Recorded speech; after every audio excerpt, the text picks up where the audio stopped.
Today on episode 87, my birth year, of Rail Talk, we welcome Tinky and Repole for the much anticipated no-holds-barred debate, and shockingly enough, there were no edits. It's a great discussion. You're going to love it. I'm Joe Bianca. I'm an ownership advisor at West Point Thoroughbreds. Jonathan Green, general manager of DJ Stable. Joe, you broke my heart saying that was your birth year. That was the year I graduated high school. It's all right.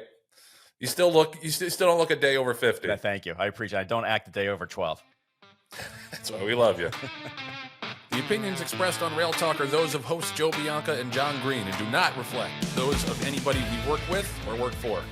Rail Talk is sponsored by Epic Insurance Brokers, one of the nation's top retail insurance brokers, providing expertise across key lines of insurance, including property and casualty, employee benefits, and unique specialty insurance. Chris Moore leads Epic's equine specialty practice. You see him at the sales, the races, etc. He's got horses himself. This is his passion. Spent a lot of time with Chris down in Ocala, especially by the Tinky bar. Always great to see him. Equine farms and businesses need to buy a lot of insurance policies. You got farm insurance, auto insurance, workers' comp, mortality insurance, etc. It's a lot, and it seems like each policy has a different renewal date. Chris can help you clean up your insurance mess. He'll work with you to create a program that works for you. All your policies will have a common renewal date. That means you can review all your insurance needs once a year with one person, align them all, and that kind of strategy allows you to get the most competitive program the insurance market can offer. No longer are you going to be a victim of the auto renewal cycle. Equine farms and businesses renewal dates of July 1st, August 1st, September 1st, and October 1st make a ton of sense. Give Chris a call or shoot him a text to start the conversation. His number is 317-650-4519. And that brings us to this week's Epic Performance of the Week. And the epic performance of the week is the TRI and all the people who organized to, theoretically, it hasn't been officially been killed yet, but pretty much defeat the decoupling bill winding through the Florida House and Senate. We're going to talk a lot more about it. But, John, I mean, how does it feel to be epic performance of the week for a bunch of nerdy behind-the-scenes stuff? Yeah, you know, and that is my middle name, is Jonathan Nerdy Behind the Scenes Stuff Green. So I'm used to that kind of, God knows I don't want to be in front of the camera, right? No, but it was a huge, battle victory for everybody in the industry, for Thoroughbred Racing Initiative, for OBS, for Mike Repole and his team, in getting the governor involved, getting Governor DeSantis involved, and actually getting him on a plane to come down to the OBS sale, give a couple of words of encouragement for the industry, and then his daughter bid on a horse with Mike Repole, and they got a horse for like $150,000-$160,000. So all in all, it was a really big win. I think we showed, Tallahassee exactly what the business does for the state of Florida. And most importantly, again, thanks to Thoroughbred Racing Initiative and Damon Thayer, who's been quarterbacking this whole plan for us. It just shows, Joe, that when an industry gets behind an issue, nothing is impossible. Yep. No, that's what makes you guys the epic performance of the week. Let's get into it a little bit more. I'll just give you the timeline of the way things shook out last week. So Tuesday, it was reported that the decoupling bill that had advanced to the Florida Senate subcommittee had stalled and was postponed. And for some reason, the Florida legislature only meets once a year. So if you can kill it for like the next couple of weeks, they don't have to go back to work until next year, in which case it's hard to, keep that momentum going to bring a bill back. However, at the exact same time, very similar language to what had been in the decoupling bill was slipped into a House bill covering Florida gambling and pari-mutuel wagering. So it was unclear on Tuesday, on Wednesday, whether or not this was going to make it under the wire to pass to go to the governor's desk. But it turned out that didn't even really matter because, as John mentioned, Ron DeSantis comes to OBS on Thursday. He's out looking at horses, and then he comes into the sales ring, into the auction ring, and gives a speech like right when the sale was scheduled to begin. Not 1,000% saying that he'll veto anything that comes across his desk that decouples Florida racing from the gaming, but pretty much saying without saying that he's not going to look favorably on anything that looks to decimate one of Florida's signature industries. And one of Florida's signature industries is horses and is sales. So that was a huge deal. He got a standing ovation. And listen, I'm not a fan of Ron DeSantis normally and his normal policies, but this was a huge deal to have a governor step in and intervene. And I think pretty much put the kibosh on the possibility of this bill getting passed as long as he is in the state house. And to be a fly on the wall in Belinda Stronach's mansion or any of the Stronach Group executives when that speech was being given, because they spent a ton of money to try to get this passed. And listen, we're not out of the woods. Florida racing still is not in terrific shape as long as the Stronach Group owns Gulfstream Park and Palm Meadows.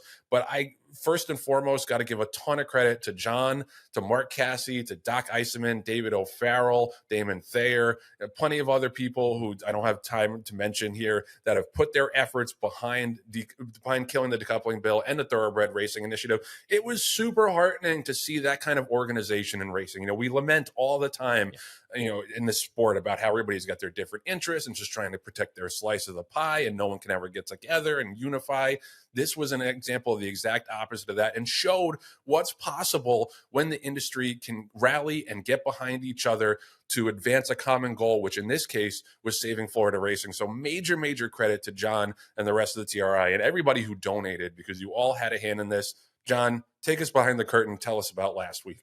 Well, Joe, you did a great job summarizing it. So I think all the details were in there, and as far as recognition, you're right. The list is countless because it's not just the people that organized TRI. It's all of the individuals, all the groups, all the farms that got behind it, and basically said, what can we do? How can we make this a better situation? Because they understood that decoupling in Florida, in conjunction with everything going on in California, is going to be knocking one of the legs of support out of the industry. That's how important it was, and it wasn't even a question of what can we do. It's what can we do. What can we send you, and how can we help? And go into the Thoroughbred Racing Initiative website so you can see exactly what the mission is and how you can donate time or money to the initiative. It is of utmost importance, but it really, that I'm normally a very jaded kind of callous individual. It warmed my heart, honestly, all the support that we got and all of the well wishes that we got. And Mike Repole talks about later on in the show about how as the self-proclaimed commissioner, he's had conversations with people and they say, I'm behind you. And he turns around and he doesn't see anybody. This was the exact opposite in the sense they were like, we're behind you. And literally like days later, we got either notes of support or, hey, here's a contact I want you to reach out to, or I'm going to call my local congressman or senator or local businesses to try to garner support. It was really the first time I've seen it since like the Breeders' Cup, back when the Breeders' Cup was initially being put together by John Gaines and a host of other people. It was the first time I can remember in my recent racing lifetime where there was a genuine good feeling. And it's kind of funny because it's the old, what binds together people quicker than anything else is a common enemy. And in this case, I won't say that Belinda was the common enemy, but certainly decoupling in Florida is the common enemy. And people stepped up and literally put their money where their mouths were. And if it wasn't for all of those, all that support and all the guidance, and again, I can't say enough about the team that we put together and Damon Thayer of navigating us through this political landmine. I mean, it is a really difficult thing to get anything done in politics. It's even worse if you don't have a guide or you don't have somebody to say, here's what's important. Here's don't worry about that. Don't sweat it if we lose the first couple of votes. It's not important. What's important is at the very end of the game. And that's where we are. We're at the end of the game. I think Ron DeSantis came in and kind of subtly said, this ain't getting past my desk. He didn't use those exact words. He was a little bit more political. Mm-hmm. And selective in his words, but the mood and the tenor was, this isn't good for Florida. And if it's not good for Florida, I'm not moving forward with it. And the bottom line is he wouldn't have even showed up there if that wasn't his intent. Right. You know, there was no reason for him to go to OBS unless it was to publicly throw his support behind killing this decoupling bill. And it's a big deal.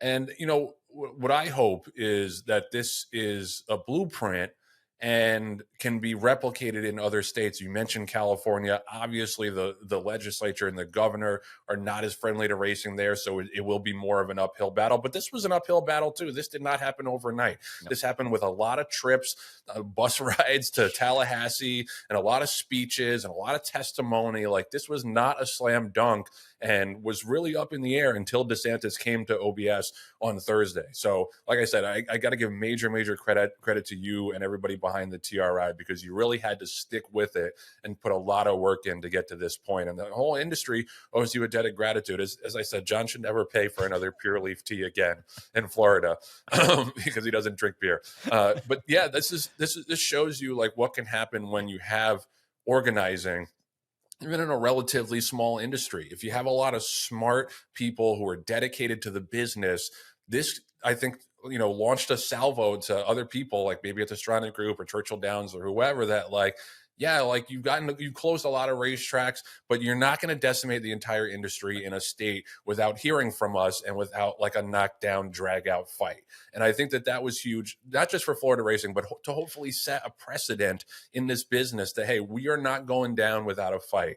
This is too important to us. It's too important to the horses, too important to the industry for us to just let you steamroll us and say, hey, you're not going to have racing in the state anymore because we want to sell the property. It's because that's bullshit.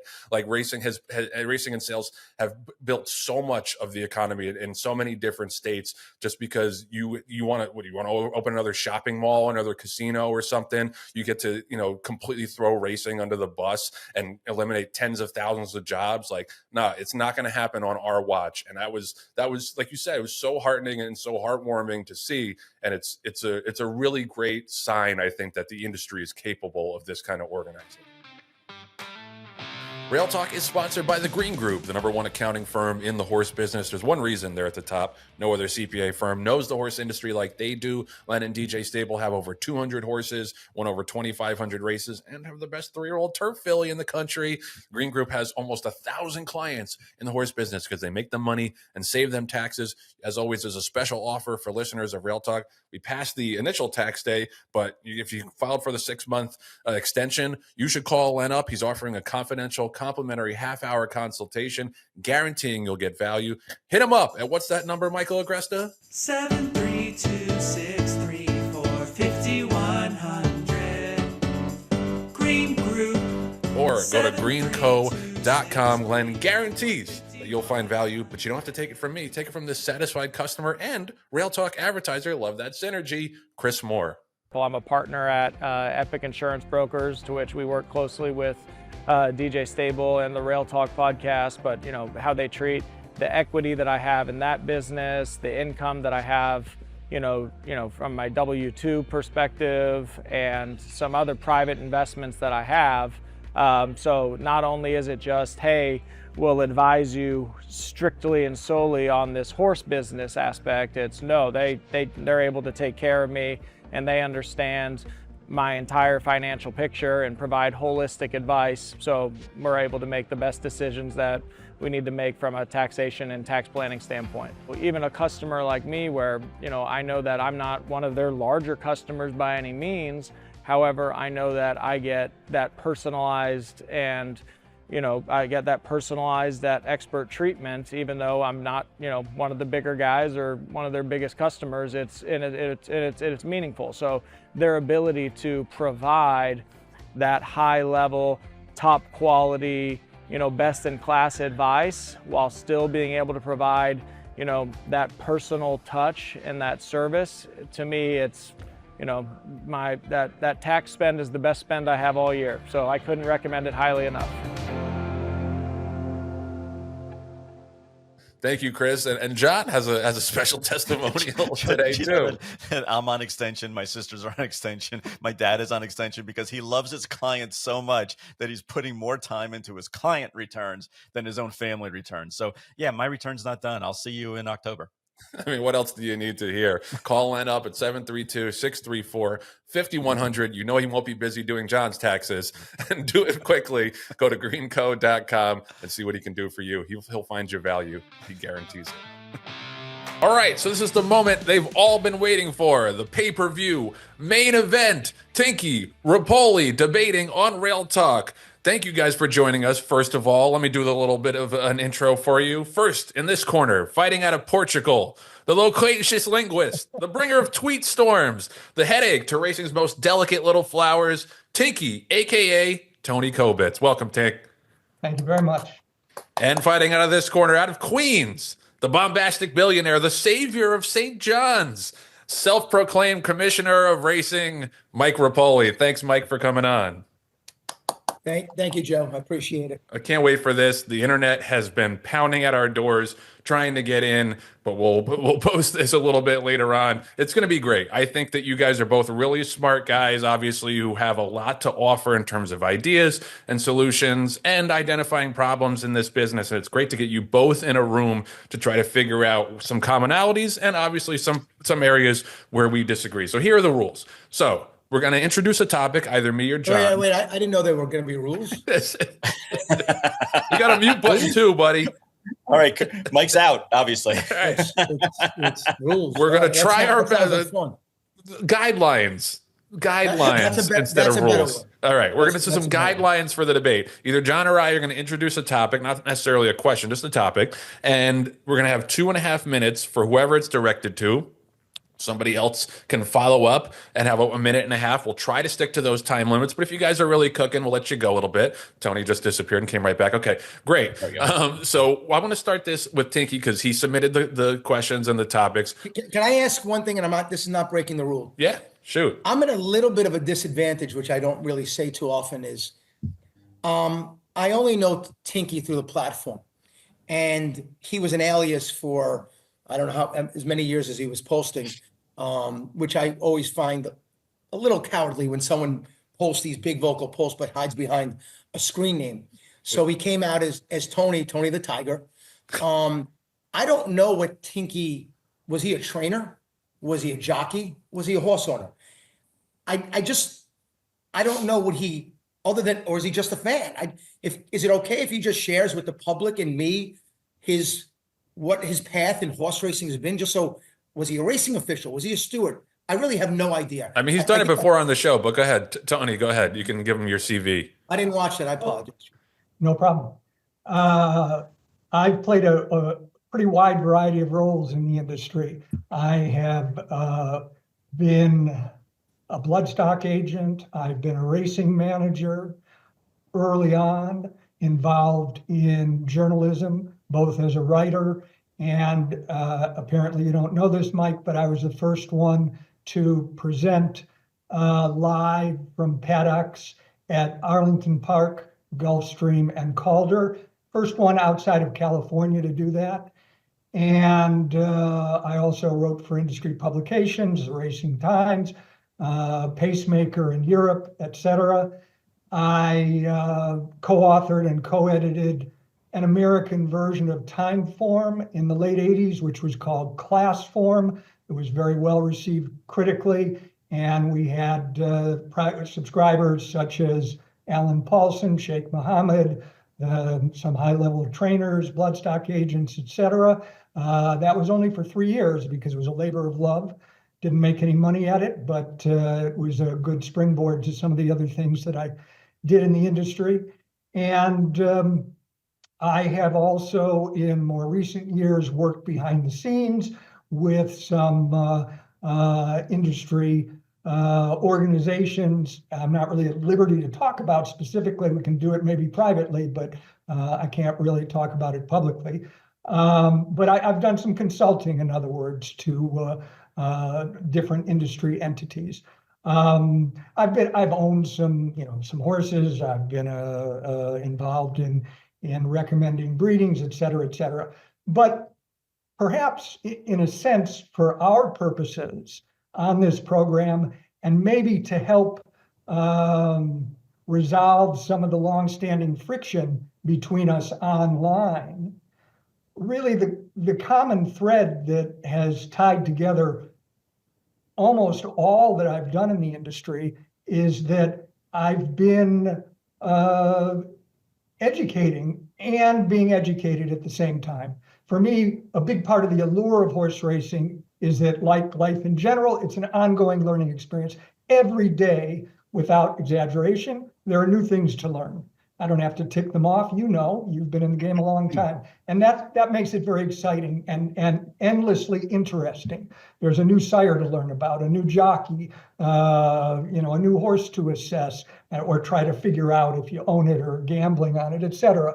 So it's constant challenges. And I've always been attracted to the game and passionate about the game for that reason. And because I've been in the game for a long time, having cut my teeth in Chicago at the old Arlington Park in the mid-1970s when I was in high school, I've accumulated a lot of knowledge. Doesn't mean I'm always right, but I have things to share. And I know that there are a lot of people in the game who have been grateful. I get comments and private messages on Twitter thanking me for explaining this or sharing that. I don't want to overstate it, but it's a big part of what I've been doing for a very long period of time, and it is undoubtedly positive for the game. Okay, that's Tinky, your overview. 20 minutes and a half just ended, by the way. But I think you Go said ahead, 2.5. But I think, listen, number one, I respect everything from bloodstock racing to riding to announcing. Talking about the 70s, I was being born. And I love that you're a historian of the game, and I respect that. You've also been part of the industry through its decline for the last, you want to say 30 years, 40 years, whatever you want to say. And it's people like you that have all this incredible experience of the golden years of racing and the time that this was the place to be. But you've watched it sink for 30, 40 straight years. And it's great that you have opinions. What are the solutions? And what have you done? Or what has anybody done in this industry in the last 20 years to move this game forward? So you say you want to talk facts. The only fact that I really look at, and I'm an entrepreneur and I'm passionate, is don't spend time with the bullshit of the past. And let's just agree, would you say right now the game is in a great position for its future? Well, that's it's a yes or no question, Tinky. Don't make it like it's a silly question. Obviously not, but you're trying to play a lawyer. Instead, Tinky, this is the issue we're gonna have. You're gonna go with obviously not, where Mike Repole is gonna go, it's in the worst fucking state it's ever been in. Yes, we That's agree how on I that. look at it. Why would you think we didn't agree? Well, then don't pause for 25 seconds to answer the question and then smile and say obviously not. It's either yes or no. So we know the sport is in bad shape. We both agree. We know I don't see the full crop this year from what I'm hearing about farms in Kentucky is they're down about 10, 20% off of a 17,000 full crop we just had.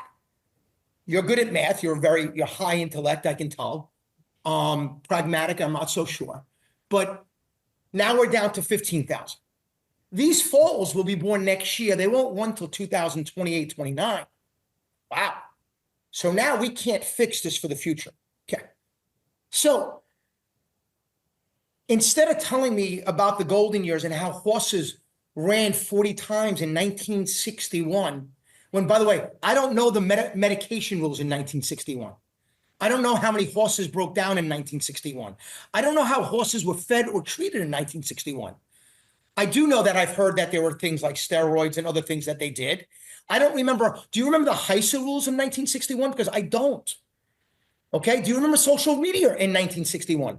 I think it was a transition to radio. Like there was no. This is a different time and this is a different era. We started this late because you couldn't even get on the platform to even do this. It took an hour to get you on this. All right, Mike, what does that have to do with anything? Yeah. What does that have to do with anything? That doesn't have anything to do with the debate. Joe and John, the future is not the past. He wants You to can talk learn about nothing from the helmets. I past, don't Mike. have time for leather helmets. There's All right, nothing let's- that let's- you can learn from the past. Is that right, Mike? That's your position? Nothing you can learn No, from no, the no, past? no, no, you can. Oh, you can. You You can. can. You can learn that we fucked this up the last 40 years, and let's not do that. Okay, that's all Because you what can we've learn. done in the past, we've done the last 30 years. So there's nothing that was done positively in the past. In the last 30 years, no. Unless Really? you Excuse me? give me what's been positive the last 30 years. I'll sit here. Let's go. Well, I'll tell you what's been positive. When there was a far greater number of trainers, and when there were not super trainers with a very large concentration of horses and good horses in their hands, that was preferable, and it would be preferable to go back to something like that. Without a doubt, that's just one example. Okay, Tony, being very polite here. Would you agree that there were more tracks back then? This guy won't answer a question. Would you It's agree not that a there were simple, more it's not, tracks? there isn't a simple answer. Of course, there were more tracks. Well, That's then, not well, the well, only hey, explanation Tony, for why. Tony. If there were more tracks, that is the simple answer. It's yes. So saying No, it's not, I've asked you a direct question. Were there more tracks? Yeah, of course there were. Were there more foals 25 years ago? There were more foals 5 years ago. Okay, were there more horses? 5 Yes. years, sure. 5 So years I'm ago. guessing You if don't have there's to go less, 20 years ago. I'm guessing if there's less tracks, less horses, and less fans, and less owners, probably less trainers would also come into that. Mike, you're grossly misunderstanding the dynamics of why there were so many more trainers with fewer horses in the past than there are today. You're Oh, attempting you know what's to make great? You're going to educate me today, and you're going to educate Yeah. everybody on this platform. Go ahead. We're all Go ahead, excited Tony. for you. Let him explain. All right. He doesn't have an explanation. He's just making a fact. There's no backup there, Joe. Okay, let's hear it. There is none. Ask him. All right. Because I know you want to talk about this, Tony. You want to talk about the super trainer effect. In the past, there were typically, of course, there were trainers with a lot of horses, Woody Stevens, etc., but a relatively small number of those horses were on the track. They were limited to what they could have on the track. There are a lot of horses waiting on the farm. The average trainer had 10, 15, 20, 25, 35, 40 horses, and there were far more of them. I've produced a number of times figures that show pungently how much healthier it was in the past when there was more of a middle class of trainers, just like the American economy was far healthier when the middle class was much stronger. Okay, there's a connection between the two. There's no doubt that as the so-called super trainers began to accumulate more and more horses, and there were no caps put on the numbers that they can accumulate, there was pressure put on the middle class trainers, and it made it increasingly difficult for them to survive. If you want numbers, I mean, I have numbers. Take me a minute to Tony, the economics of being a trainer and having a business today with 10 or 15 horses, I would like you to find me someone with 10 to 15 horses that can make it nowadays with the high labor cost. I mean, I know milk back then was a nickel a quart, right? That's when you used to go to the store and buy it. So the upkeep is a lot more money. You know what? I find this funny. I don't know anything about you, but you moved to Portugal. You know what I'm hearing about people who move to Portugal? It's more affordable than the United States. It's easier to retire and live with a lower salary. And I guarantee your rent of the house that you bought is cheaper. So you decided to run to another country for your best interest. And I respect that. I respect that.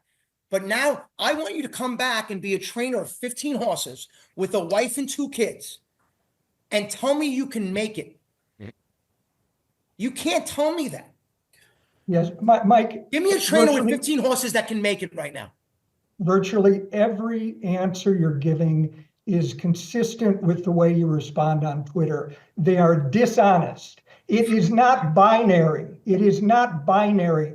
15, I said 15, 20, 25, 40 horses. So let's And go what did you 25. say? How can you survive on 15 horses? Yeah. With 40 horses, you Because could survive. when we play this today. back, you said 10 to 15.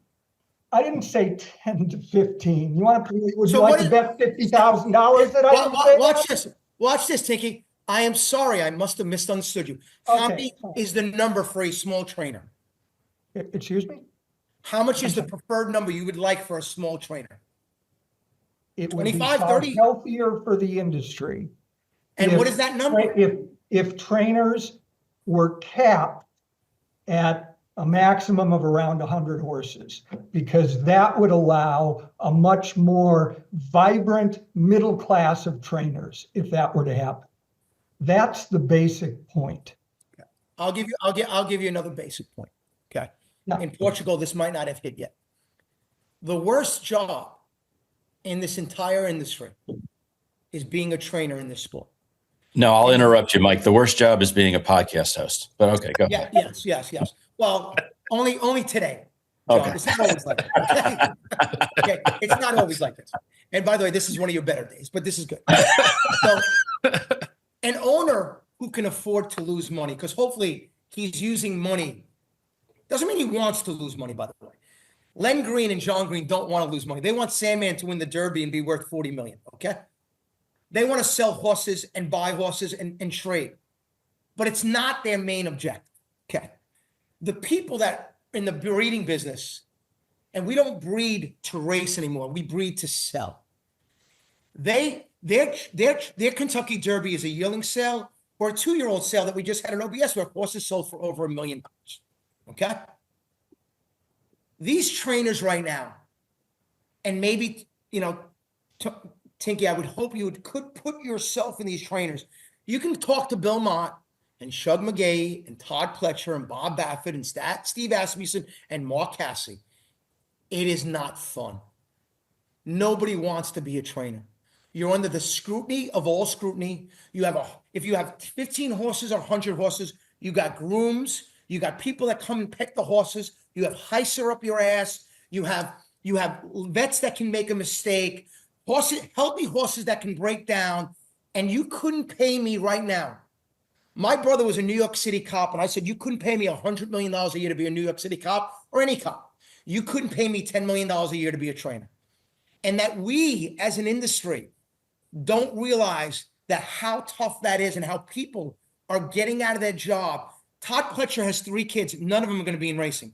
Bob Baffert, none of them are going to be racing. Asmussen kids are jockeys, not fucking trainers. Okay, so I want you to think about that before it's so attractive, and that the super trainers, the reason why the super trainers came around is trainers are getting out of the game. They can't make money.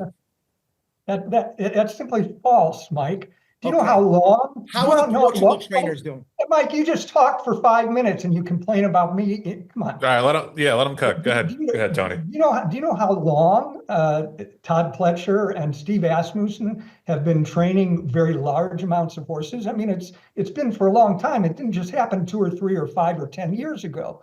This is something that happened. Todd has long 165 ago. horses, just so you know. Excuse me? Todd has 165, just so you know. 165. Okay, thank you for that.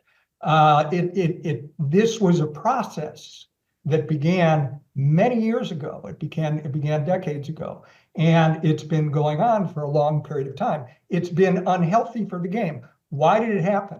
It happened because, unlike every major sport, as you know, there is no central authoritative body to make decisions about what's in the long-term best interest of the industry and what isn't, and to make decisions. So unlike the NBA and NFL and MLB, et cetera, there's no one to say, look, there's a salary cap and here's why we're putting it on, because no one wants to see the same team win every year, et cetera, et cetera.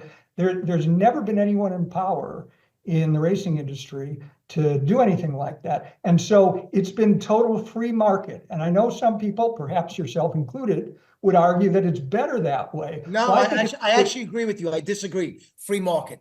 I believe in a governing body for racing. So why don't we start with something we agree on?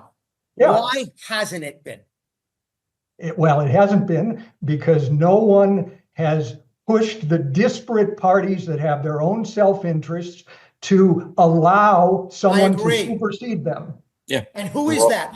Let me and you, we're really smart intellectual people. Who are those people, and where are they? Where would you identify who they are? I know that you've posted many times, and more recently, about Toba and the Jockey Club and so on. And yes, those are ostensibly the powerful organizations in the industry. And we agree that they've been in power during this accelerating decline. There are a lot of fundamental things that we agree on, for sure. Okay. And that's one of them. So, but to me, every problem that you have the brilliance, I pretend it's brilliant, to identify, the core is the root of the issue. The root of the issue is the Jockey Club, the de facto governing body, is full of people who care about only their self-interest. The Breeders' Cup is just an extension of the Jockey Club, and it's a 2-day party that doesn't make money. Tober's a joke. NTRA is the arm of marketing. They haven't done marketing in 20 years. And until you fix those four, the super trainer, the mare cap, owners, the purses, the fan engagement, the marketing, the growing of the pie and revenue and gambling, will all has no chance. That is the issue. Would you agree that the Jockey Club has hurt the sport? Well, I don't know. I think in some ways they've helped it, but on balance, well, in some way, you don't think that the Grayson Jockey Club, what they've done for horse health, has been very beneficial? You don't think that Equibase is a benefit to the sport? I'm not saying it couldn't be better. Equibase. What does Equibase do? They sell information that every other sport gives out for free. Yes, I agree. We agree that it should be free. You just free. told me Equibase helped, and now you're saying you agree with me. It's never binary. It's never black and white, Mike. Why you think things are black and white? Because they do some things. Because I've been in business for 40 years. Is this how you deal? Hold on a second. Hold on a second. No. Is this how you deal with your children? If your daughter makes a mistake, I'm tough on her. You're right. She's suddenly a bad daughter. I mean, come on. It's gross. No. I give her rewards when she does bad. That's what I say. Okay, I see. Well, look, and I gave the Jockey Club a participation trophy. We're in bait. If you don't think the Jockey Club has done anything positive, then you're just not being honest about it. If you want to say on balance, I think they've done 80% negative. Okay, all right. So you think they're largely negative? That's fine. We don't have to argue about percentages. I agree they could have done a better job. I agree. I don't have a percentage in mind. I agree. We agree the leadership has failed. You're a smart person. I'm going to ask you. Give me a percent. If just off your gut. I'm not going to give you a percentage. There's no way. Percentage. What does it matter? I mean, it's all subjective. Hey, Joe, if I said John carried 99% of the show and you won, you know what? It would matter. So if I say it's 90-10, it matters. So does he think there are 80% negative or 20%? Doesn't matter. It doesn't matter what I think. It makes more sense to get into like the individual issues, which I think is what we should be doing now. I like the way he skirts around like the issues. That's all. What should matter is that we're in basic agreement that leadership has failed. We're in basic agreement that in an ideal world, an authoritative central body that could make decisions that were against the best interest of these individual organizations would be preferable. We're in agreement. How do you think that could be accomplished? Hold on. I love this. We're in agreement. I love this. Here's my biggest issue. You can't fix everything else you want to fix until we fix that. You're wasting your time with trying to fix the other pieces. If you kill the root, the tree doesn't grow. That's the root. How do you imagine that a central authority could be established with such infighting amongst the big players? Well, first of all, do you know how, I spend about $20-25 million a year. John and his father spend a lot. Johnny, you and your dad members of the Jockey Club? We're not, as far as the hierarchy of it. No.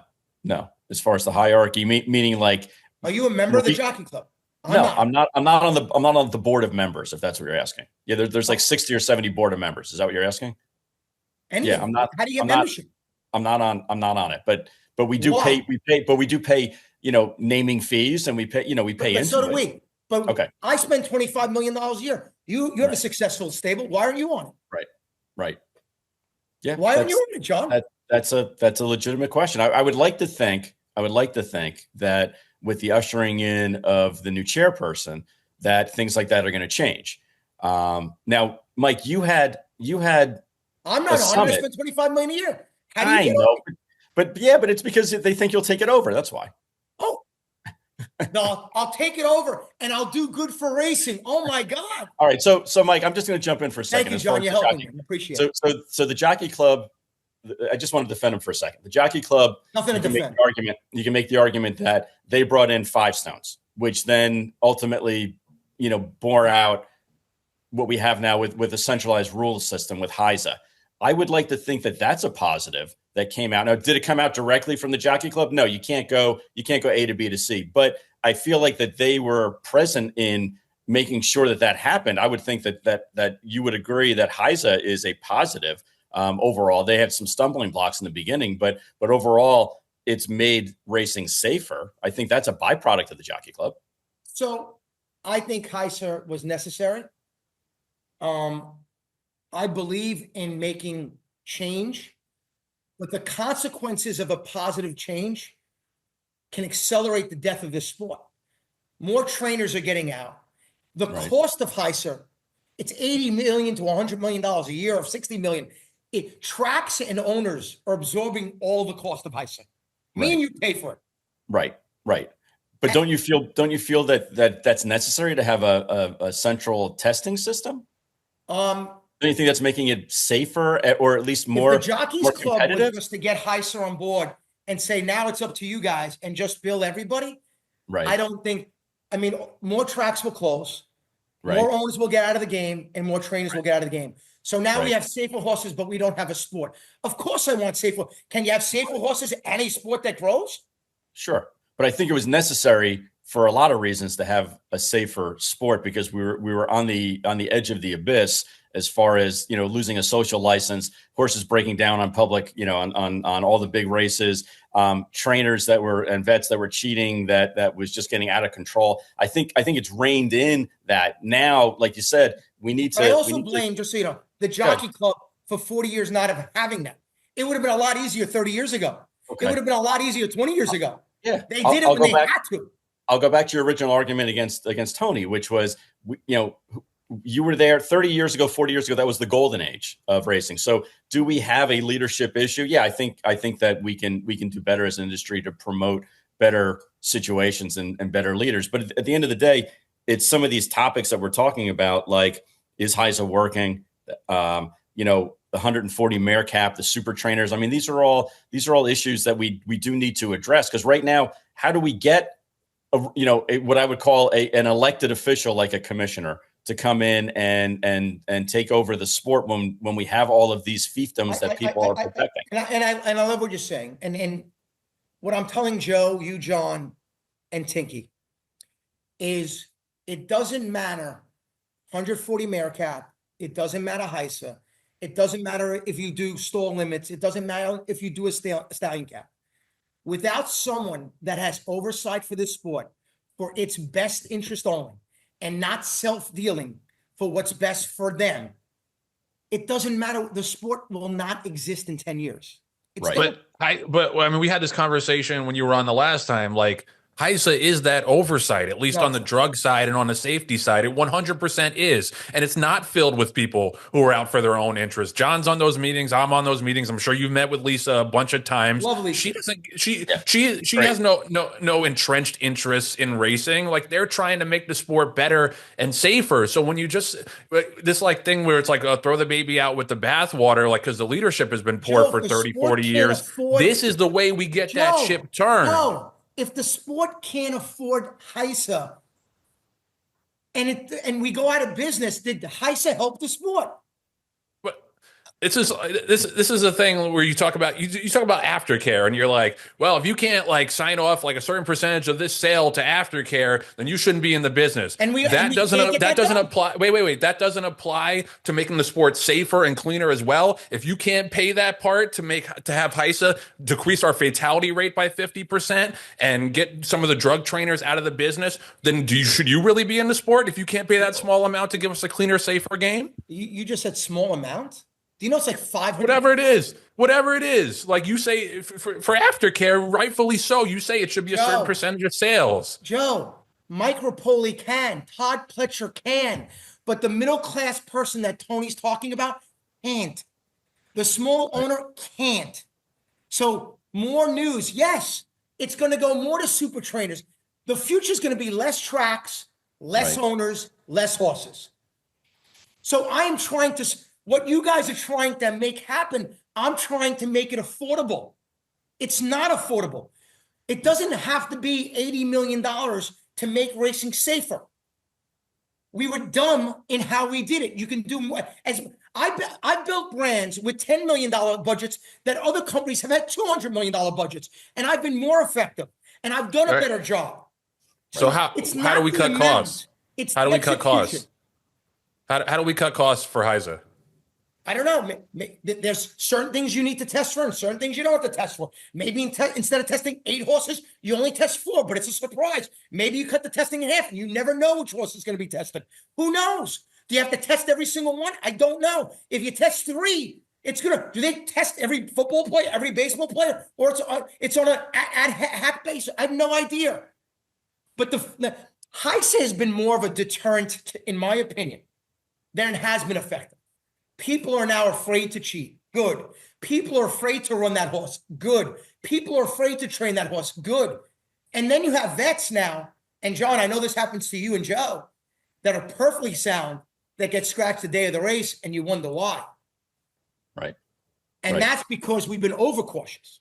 Yeah, and I think I don't think that's a negative towards HISA. I think that's more along the lines of it's still a work in progress and we have to get better. Just like, do we test 8 horses in a race or 3 horses? There's ways to be more efficient for sure. Yeah. But overall, the sport was going to be extinct if we didn't have something like a centralized testing. That's the thing. Like to me, it's like so the last 2-3 years HISA's been on. The sport's been on the incline. No, I didn't say that, but it's been safer. And people are now starting to. John, that's good. It's safer on the decline. But people are now starting to want to. I got news for you, Mike. If we have horses breaking down by the hundreds, there is no sport. The ship is sinking safely. That's to me, it's a start. John, I love you. I love your dad more. But I get it. But Mike, it's a start. Sinking safely. You have to. If you don't think the safety of the animals is a top priority for this business to continue to succeed and exist, like you know what, Joe? I got a way. I got a perfect way. I can have 0 fatalities, 0 casualties. Shut down the sport. Shut down the sport. I gotcha. Joe, you're gonna win. Let's stop. In the meantime, I think we should stop them from dying. In 10 years, it's going to be 0. Okay. In the meantime, I think we should stop them from dying. That's a hot take from me. All right, Tinky, you want to jump back in? You haven't said anything in a little bit. That's good. Well, I'd just like to ask Mike a related question to that exchange that you guys were having. Since he and I obviously agree on the broad strokes that the game has declined significantly in the last 10, 20 years, and that the decline is accelerating, and that radical changes are needed in order to arrest the decline. And so my question is this: if just hypothetically, obviously, Mike, if you suddenly were empowered, just you personally were empowered to make some fundamental radical changes that would arrest this really worrying decline, what would they be? We agree that it's needed someone in a position to be able to do things in a sense unilaterally. What decisions would you make? Well, about 2 months ago, I had a meeting, and I don't mind sharing this part. This part's not confidential, but I had Lisa Lazarus at a meeting in Orlando at the Ritz-Carlton. I had Shannon Irvine from Keeneland, Arvin, I had Drew Fleming. I had Bill Christangian. I had Gary from Churchill. I had O'Rourke from Naira. I had Everett from the Dobson. Jockey Club. Yep. I had Jim Gagliano. I had Pat Cummings. I had Mike Repole. It was a 2-day meeting, and I can tell you right now, there was a lot of this healthy debate, because I call all debate healthy. I don't hold grudges. I don't mind if I get yelled at. I don't mind being a little overly vocal. And we had a lot of the Tinky versus Repole in a room. And at the end of it, the thing that they were most grateful about was, thank you for being a leader that brought this group together. And it's the first time we've ever all been in one room, ever. Right. Ever. Now, Tinky, I pay for Pat Cummings. I paid for my expenses.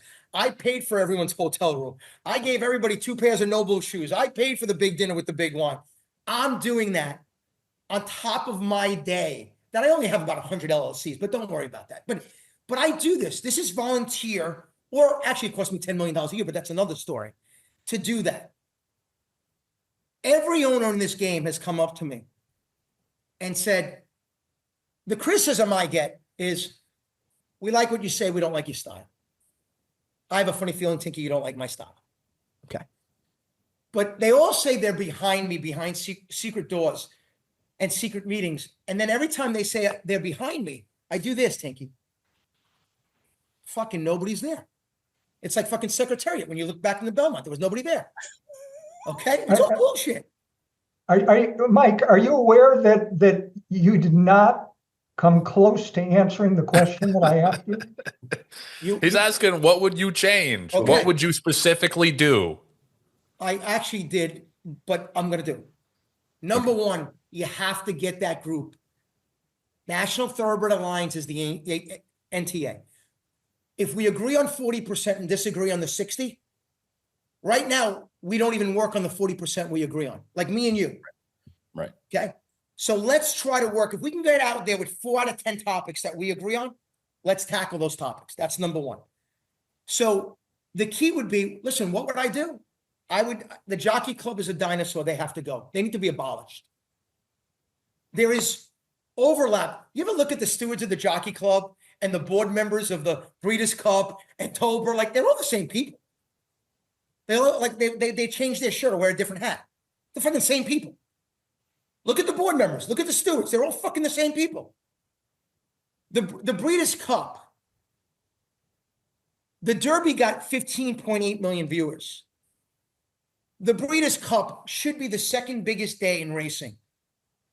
It's against college football on an NFL weekend on Peacock, and not even 1 million people watch it. Don't you think, Tinky, that's an opportunity to grow the sport right there? I think that there are a lot of opportunities to grow the sport, Mike. But even though I have no aspirations to lead as you do, let me give you a few examples of some issues and solutions that I would focus on tackling if I were empowered to make some of those hard decisions that would not be in the best interest of all of these disparate groups. First of all, I would attempt to develop a nationwide peer-to-peer fixed odd wagering system along the lines of Betfair, because it could be done at a much lower takeout and could create far higher handle than we have currently. I would de-emphasize lottery-type gimmick wagers because they're the worst kind of wagers for people to churn and stay in the game. I would somehow attempt to resolve the obviously damaging computer-assisted wagering-related problems that we have. I would improve the standards of stewards and make sure that they were much more consistent in how they made decisions. I'd cap the number of horses that could be trained by individual trainers. I'd cap stallion books, but in a targeted manner, using genetic technology to identify which bloodlines were actually in danger of becoming too prevalent, rather than using a broad cap that would ensnare sires that might not have bloodlines that are any threat at all to the industry. I would cap first and second crop stallions, which would help to limit speculation. It would help to support proven stallions, and it would reduce premature retirements that plague the game and eviscerate the division of older horses.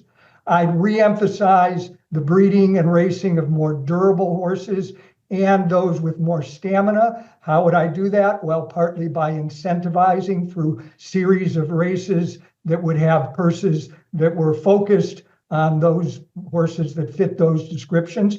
And I'd make radical changes to the graded stakes program, which I complain about a lot, because it's really, of all of the dishonesty in the industry, the dishonesty of having 4 grade 1 Derby preps within the span of 1 week with, oh, by the way, a 5th one, the Wood Memorial, within that same span is inexcusably embarrassing. It's the opposite of what the graded race It's system only was it's only designed three to do. grade it's only 3 grade ones, but you got Whatever. Let him finish. Well, yeah. Let him cook.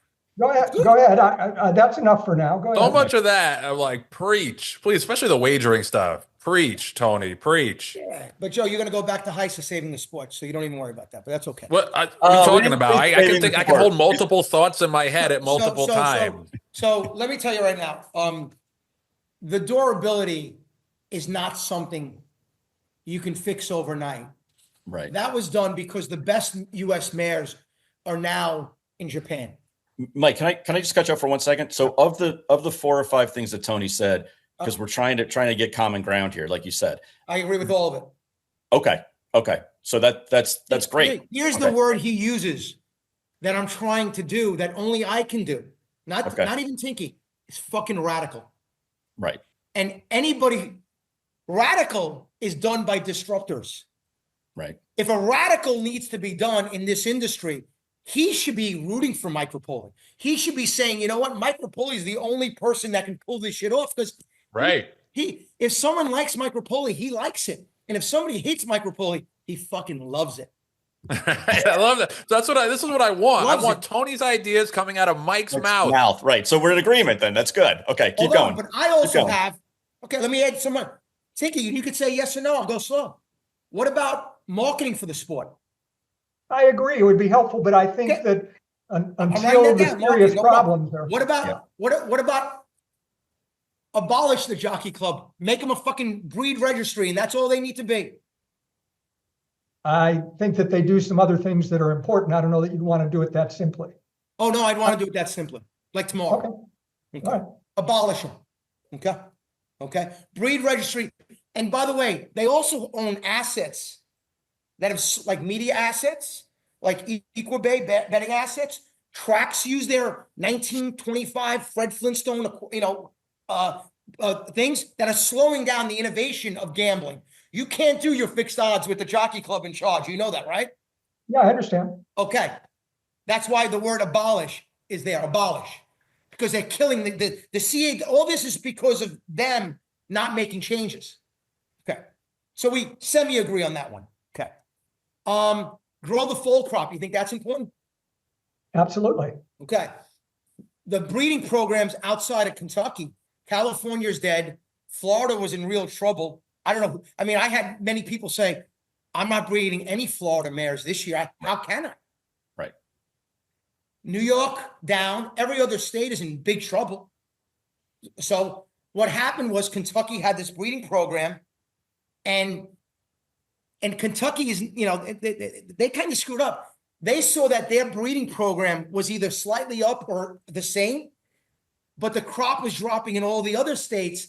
And now that it's dead in all the other states, Tinky, they see a drop in theirs. And now they're saying, what the F is happening here?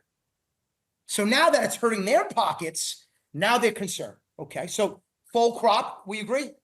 Yep. Funding aftercare? Obviously important. I mean, when the jockey club maybe gives $1 million aftercare, the Breeders' Cup I'd like you guys to look up if I'd like to know what the Breeders' Cup was given to Aftercare. Right. They're certainly sitting on a lot of money. That's Yeah, absolutely only true. $100 million. And it's public. Yeah, it's public. They have 80 to 100 million. You know, somebody find out what they give to Aftercare before this goes out, because they might send the check tomorrow. But okay, so Aftercare, Tinky, we agree on Aftercare. Good, we're on a roll. I want to reform the sales, yearling sales, 2-year-old sales. You were a bloodstock agent. What was you had a license? You had penalties. You had consequences. What do you think about bloodstock agents? You think they should be licensed? Sure, I think that would be beneficial. I mean, my barber has a fucking license for this $18 haircut, but you can sell a $3 million horse, make 5%. Are you sure it wasn't a knockoff? Are you sure are you sure it was a legitimate one? No, I'm just kidding. No, this is actually my toupee. I tried my best to look good for you. I decided hat or toupee. I went with the toupee. So that's respect right there. That's respect. So bloodstock agents and the cheaters at the yearling sales and X-rays and the bidding up of owners and new owners that come into the game that, you know, there's a new owner that honestly, you think I'm competing with him. The guy was taken. You can't let someone spend $100 million in 2 years in this game. It's reckless. Right. I would never take a guy's money like that. I feel guilty. Don't people have consciences? No, they don't. Okay, stop. Nobody say anything. Everybody stop. I cannot believe we found a place to break for that debate for our sponsors. It was a great first part of the debate. The second part is even better, but let's jump in real quick to hear from our beloved Rail Talk sponsors. Rail Talk is sponsored by Fasig-Tipton. The April digital sale closed last Wednesday, or 2 Wednesdays ago. 64 horses sold for over $1.8 million. The topper was Crimson Frost, sold for $240,000. It's mare by Stormy Atlantic. Received a timely update when her 2021 produce City of Light colt Crimson Light won his second in a row on April 5th at Aqueduct to remain undefeated. Nice horse. And Crimson Frost sold with her current produce, a colt by Forte, foaled March 16th in Kentucky. So as I've said about the digital sales, a lot of times you can buy horses in training, you can buy brood mares, you can buy short yearlings. It's obviously a really exciting sale for a myriad of reasons, but it's pretty much, it's a one-stop shop for anything that you need in your arsenal, in your barn, on the racetrack, whatever you need. The Fasig-Tipton digital sales are the way to go. Mid-Atlantic May is coming up right around the corner. The sale goes May 19th through the 20th, so it's right after the Preakness down in Timonium, Maryland. And you can enter now for the May digital sale. The digital sale is starting May 8th and will run through May 13th, so right after the Derby. Really exciting time to sell or buy horses. To learn more, go to digital.fasig-tipton.com.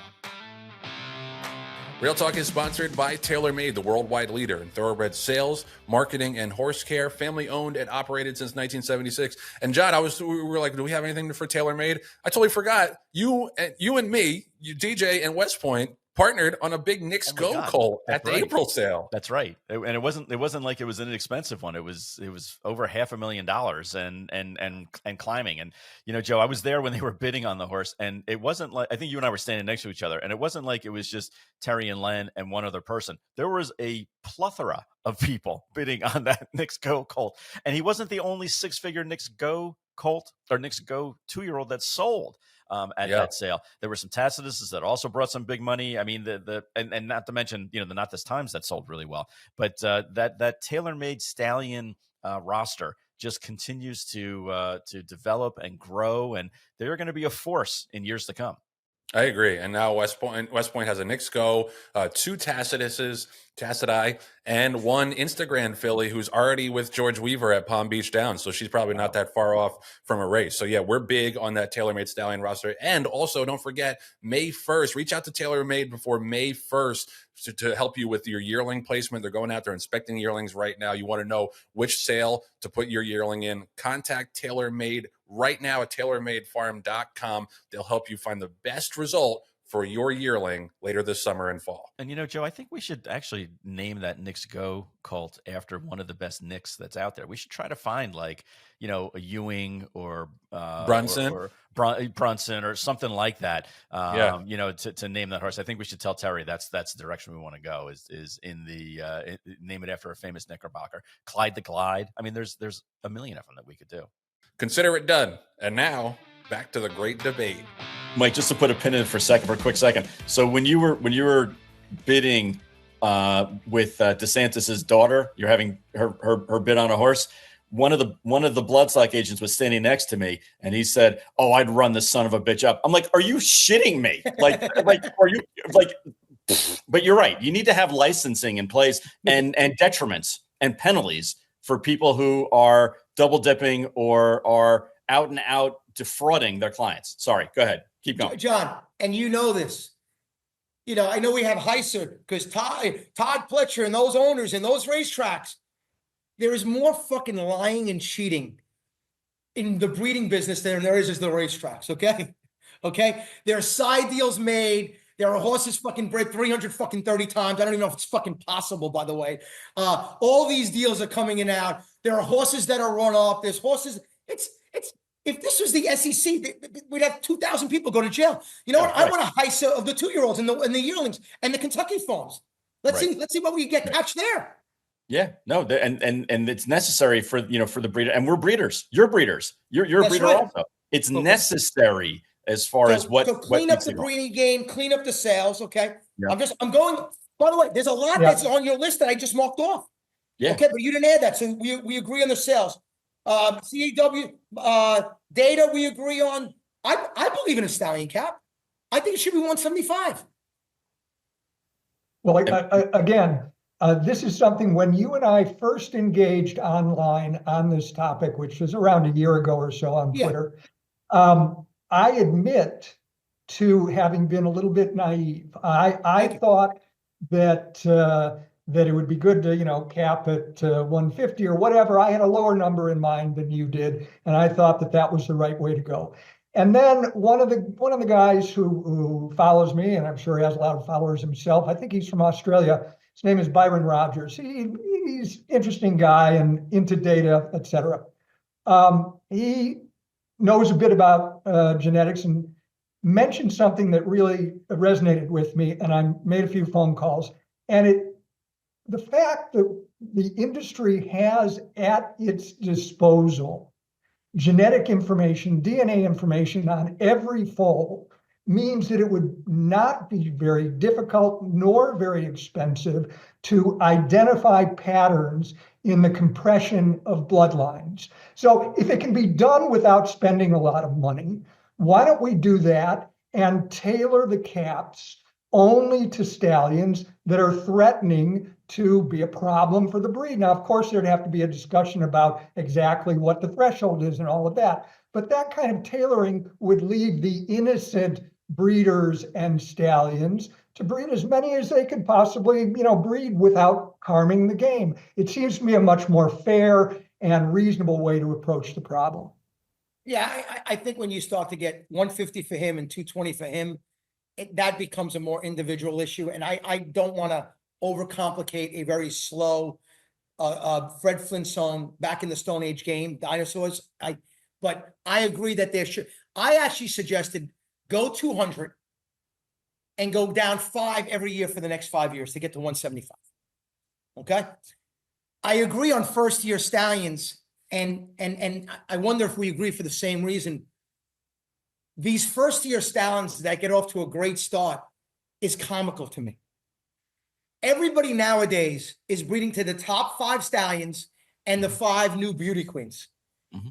The 5 stallions that are the new freshman class, they are getting bred like they're the top 10 because you can sell them for the most. Right. So what happens is they all come out with a great first crop, and then you don't find them their second, third, and fourth crop. They don't make it. It's hysterical. Well, let me just add one other. I agree with you, Mike, but let me add one other point. Some of those stallions are bred to they produce nearly in their first crop 250 half as many foals as Northern Dancer did in his career, right? So that's another problem, is that you have no idea if a stallion's going to be good or get sound horses, and then you got 250 foals on the ground, 500 after the first 2 years. It's a problem. It's a major problem. Well, and you're not even getting 500 after the first 2 years, because what's happening is you're getting 250 in the first year, and then nobody wants to breed in the second year because they're going to the next freshman sire. And I was very vocal years ago about we can't put a cap. I'm a free market guy and everything like that. But I'm seeing, especially with these first year stallions, that and now we're trying to sell a first year stallion in Sandman, and the math is upside down. Because after the first year, they're assuming that you're going to breed 250 mares first year. You're going to get 200 live, paid live stud fees after the first year. And then you're going to get 75 and 50 in years 2 and 3. It's impossible for a stallion to show himself with those kind of numbers. Because if he doesn't hit the first year, he's in Turkey after that. So I've changed my tune personally on John. The funny part is, and the industry is really, really slow. Everything is about supply and demand. Everyone's looking at the OBS sale. Wow, we had $10 million horses because there were only 20 horses that were worth it. So people bought the most expensive. Look how many horses sold for under 20,000, right? Yep. So that's all BS. Record sales, it's all bullshit. But what happens I said to Kumar years ago, if we capped Uncle Mo at 175, instead of him being 150, we can go to 175 to get 150. Right. Yep. So, and by the way, not only do we make the same amount of money, but then there's another 75 breedings that you can send to your other horses. Make more money. It's supply and demand. It's so obvious. Yep. I can get higher on stud fees by capping them and increasing pricing, and then get 75 spread out between another 75 fucking stallions. So then couldn't you take that same argument and use it for trainers as well? And you and I both use super trainers, but couldn't you say the same thing? Well, there's two things about that. I don't really, and I have another idea here. Yeah, please. I've said that if you ever do that, and there should be a cap. I think, by the way, if you ask Todd Pletcher, I agree on a cap for trainers. Right. But maybe 125 or 150, not 50. Okay. Right. And John, it also becomes, John, I have 11 trainers I use. Okay. I have 11. Right. Now, my best stock does go to Todd Pletcher. Okay. But I do employ 11. Now, there's other owners. Okay. Right. And I'm going to throw one out, and him and his trainer are going to get really pissed off at me. Okay. And I don't mind it. I want you guys to look up Seth Clammond. Okay. Claridge Stable. And tell me how many starts in the last 3 years he had outside Chad Brown. Right. Yeah. John, do you know how many it is? It's 0. Okay. 0. Right. How is that good for racing when the top 5 owner doesn't ship out to the Brittany Russell or Joe Shaw or Mike McCarthy or somebody else? Right. Okay. At least I'm sharing. I want to race. I love when I win a race without Todd because I can tell him, look, I win, you don't. Especially when Todd gives up the horse. Right. Or I move him from Todd. Right. I root for those horses more than I root for my horses with Todd. So think about that. So we don't do that. Okay. Yep. That's very and then it makes those stalls for those super trainers more valuable, which theoretically then they can charge more, per stall or per day. And then they would or at least it forces Mark Cassie or Todd Pletcher to let this horse go instead of keeping it in stable because it's 5th string. Right. Yep. So I'm already doing that, but this is also important. John, when you pay $1.2 million for a horse, you want to hear about a trainer? I can't get into this trainer, so I got to go, you got to watch that. Right. Okay. So Tinky, here's my idea. In this economy, we have 2 types of trainers. 50% that have their 125 cap, and then 50% that get paid a salary by the track. And almost like it's an apprenticeship where you get 20 horses, we pay you, here are the horses, we help recruit. And one day when you have enough and confidence, you can go on your own. You go on your own. It's like a graduation step.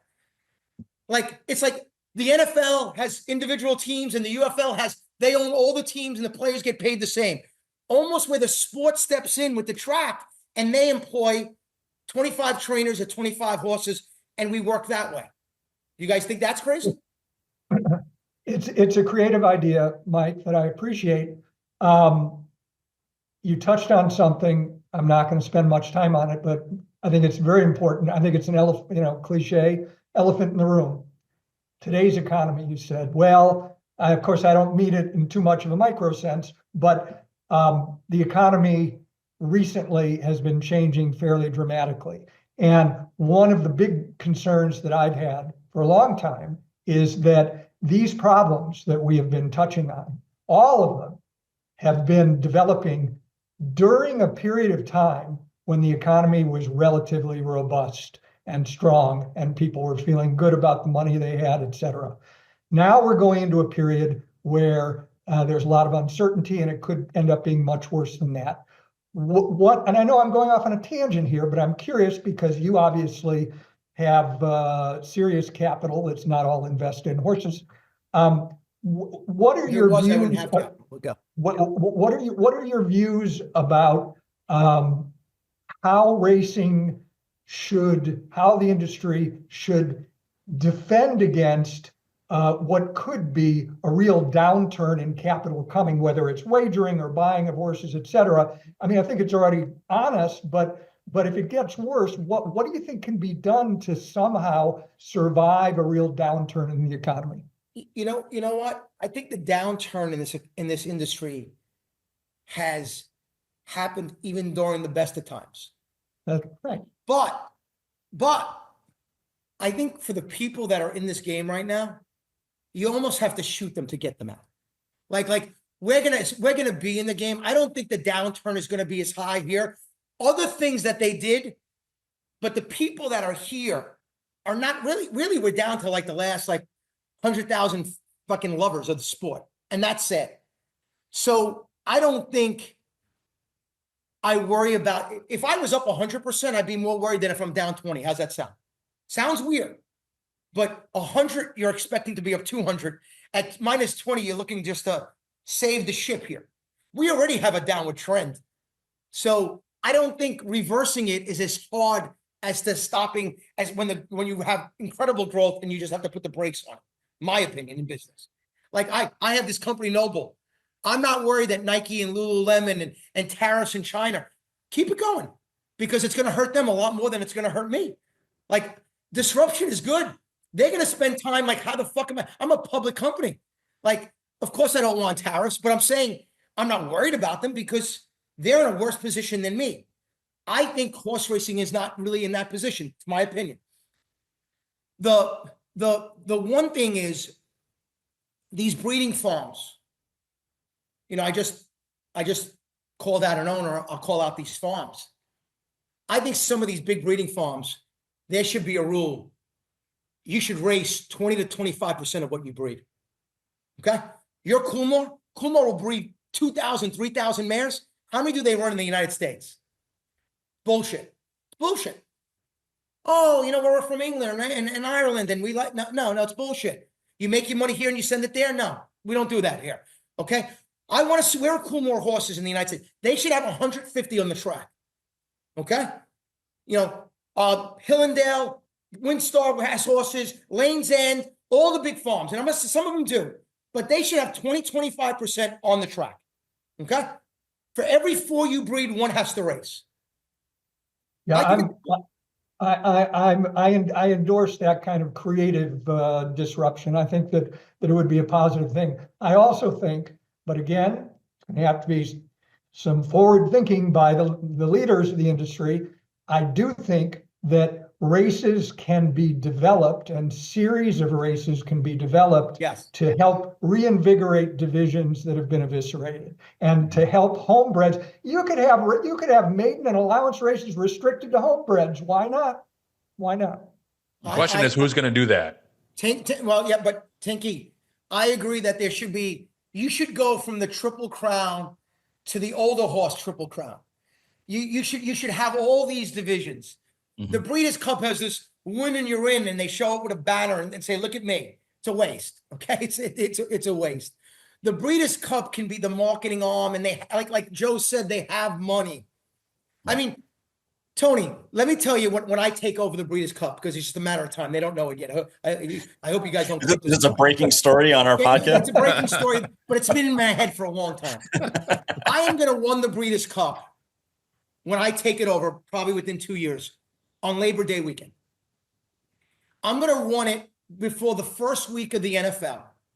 And everybody's going to cry and say, well, it's a championship of racing. Nobody cares.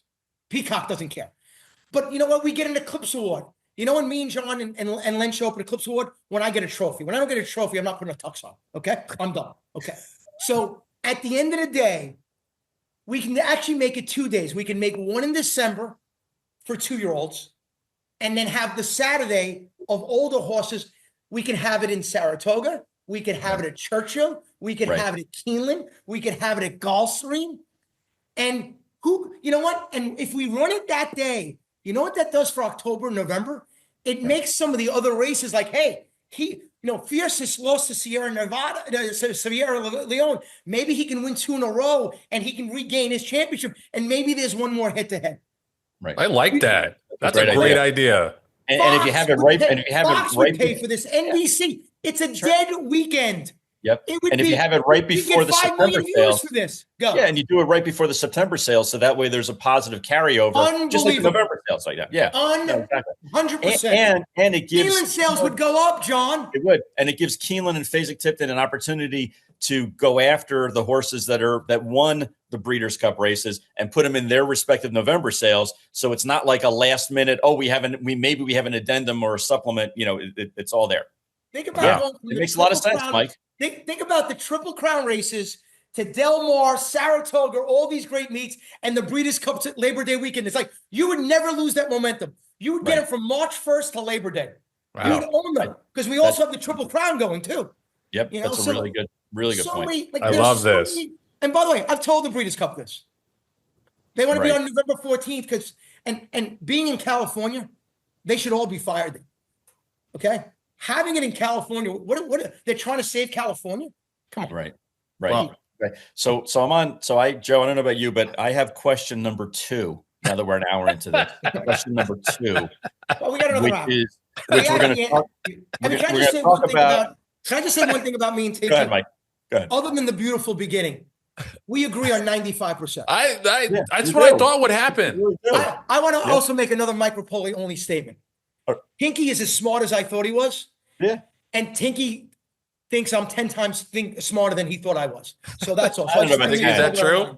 I don't know about 10, but we'll, again, it's we're not done yet. Wait till you get to the second question, John. Yeah. Okay? My second question is humbly requested. I want to talk about the University of Arkansas basketball program. Oh, is that where Tinky went? No. I think they beat it's all right. It's all right. It's just costing me more money to make sure we're top 5 teams. It's Joe, what do you think, boss? Oh no! I mean, first of all, as a diehard St. John's fan, I was serious in the open. Thank you for what you've done for St. John's basketball. It's a huge deal. No, I wanted to ask one more thing. No, can I just say one thing? This is pretty important, and I appreciate that. And John, what I listen, we all know that it's about Rick Pitino, and we all know it's about the players. We all know that. Okay, Rick Pitino is the greatest coach of all time. I don't care about Coach K and how many wins. What he's done at every single program, he's the common denominator. Okay. The players that came there, Rick will be the first to tell you that the players make a difference, but I can tell you what makes a bigger difference. The better the player, the bigger the difference. Okay. Let's just be honest with that. Okay. Just like our horses, right? All I did was get involved in St. John's in a unique way to just help the school, the university, because I went there, Rick, who's 72 and a dear friend of mine, and St. John's. Mm-hmm. I was tired of going to Madison Square Garden with 3,000 fans. Now, when they're in the Big East finals, tickets are going for $2,000 each. They're selling out. We moved a Seton Hall game that had 4,000 fans to the Garden that had 19,800. I'm going to tell you, I had a role in that. Okay, small, medium, none, whatever you guys want. I have the ability to put programs that have been out of commission for 25 years and pack Madison Square Garden. I've bought brands like Vitamoon, created brands like Vitamoon and Body Armor that no one's ever heard of. Okay? 50 sport drinks went out of business going against Gatorade. If I looked at your facts, Tinky, I would say I'm not going to be fucking 51. The reason why I am so hyper-focused on making this work are for a couple reasons. I love this sport. Love it. Horse racing indirectly made me the entrepreneur that I am. I went to the track as a 13-year-old kid. I handicapped. That's what I do. Now I do it with businesses and horses. It's great. It was a place that me and my friends got together. It was a place where you can go with your family. Him and Len are so close because of horse racing. It's a beautiful thing. Mm-hmm. I bring 70 people to the Derby this year. My parents are 85 and 80. My daughter's 9. It's special. I believe this can happen in racing. And then I'm worried about, John and I are Gen X. Joe's a millennial, okay? These millennials and Gen Zs, which are the next 2 generations, aren't fighting these boomers. They're getting eaten up alive. And when these boomers go on to be 90, 95, whatever, the sport's not going to be here. And I'm really fighting. I'm not doing this because of ego. I'm not doing this because of money. If I can't fix this in the next, it's been 18 months. If I can't fix this in the next 18 months, I'm going to have a dispersal sale and admit to everybody, I tried this and I failed. Right. And I'm okay with failing. I've lost before, trust me. Well, I'm doing this for the next generation. And whether you like it or not, I hope people appreciate this asshole, that's me again, doesn't have to do this. He chooses to do this. This is torturous, okay? Okay? I see the issue. Tinky, I'm going to ask you and John and Joe in a very, very nice way. I'm going to ask you 2 things. Who are the leaders of racing? Who are they? Give me 5 names. Come up with them together. Me, John, Terry Finley, the 4 of us, and Mike Repole, and Tinky. There we go. No, but right. Joe, it's a funny answer, and you're a funny guy. No, all kidding aside, I consider myself a leader. If you want the leaders of racing. Well, I think you had a bunch of them at your summit. I think that you represented or you mentioned a lot of them in your summit. I think that David O'Farrell down in Ocala Stud is an up and coming star. I think Walker Hancock is an up and coming star. I think that there are people on the racing side. Go ahead, Joe. Lisa Lazarus, who was at your thing. I think Wellman and Terry Finley are people who are very influential and very smart individuals in the industry. So I think that's in addition to the people who are in your camp, in your summit, that's probably 12, 15 people that could lead the industry out of the nosedive that we are. And some of them are leading it. Tinky, before Mike goes, I'm curious who Tinky would name. Yeah, look, I don't have names off the top of my head, but I will say one thing, which is an obvious point. And with all due respect, and I do respect Pat Cummings and Mike's willingness to give him a position of some importance, but at that table, whoever the 4 or 5 or 6 people are, there has to be someone primarily representing the retail customers, the bettors, because what we've been talking about, and I'm guilty of it too to some extent, is mostly breeding and owning today. We have not been talking much about betting. And that's been the aspect of the industry that's been bleeding the most, that's been most in need of triage. So that's the one thing I'll add. That's a great point. And Tinky, yep. I listen, I got into the game as a horse player. Okay, that's who I am. I honestly would tell people that are horse players, don't bet. Don't bet. You shouldn't bet. Why would you bet on a system when your odds are worse and you're getting fucked every day? Let's just be honest. Now, I actually have sympathy for these people, but they must act that me having 300 horses is like the greatest day in the world. But what happened? Colic? Okay, good. Surgery? Scratch? Okay, no problem. Oh, fall, ran into a tree. Sorry about that. Okay. This happens every morning at 5:45. Okay. That's my Monday. Okay. So they also can choose, just like if you go to a restaurant and the service sucks and the food sucks, not only do you not go, you tell people not to go. They can also boycott. They can also do things. Yeah, but the same way that you're passionate about the industry, they have that same passion. They don't want to go away. They want to have like a voice in trying to fix it. Joe, I want to grow revenue. I want to grow the handle. I want to grow the horse players. I want to grow the full crop. I want to grow owners. I want to grow trainers. I want to grow tracks.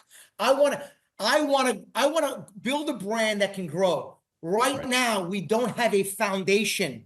Right. Because of the jockey club, the de facto governing party, the Breeders' Cup, TOBA, NTRA. Listen, it's a matter of time that if I don't get those organizations fixed, I'm going to come with my own new team. Right. And my own new team is going to be Naira. I was going to say, who would be on that team? Yeah. It's going to be the tracks. Okay. It's going to be me in the tracks.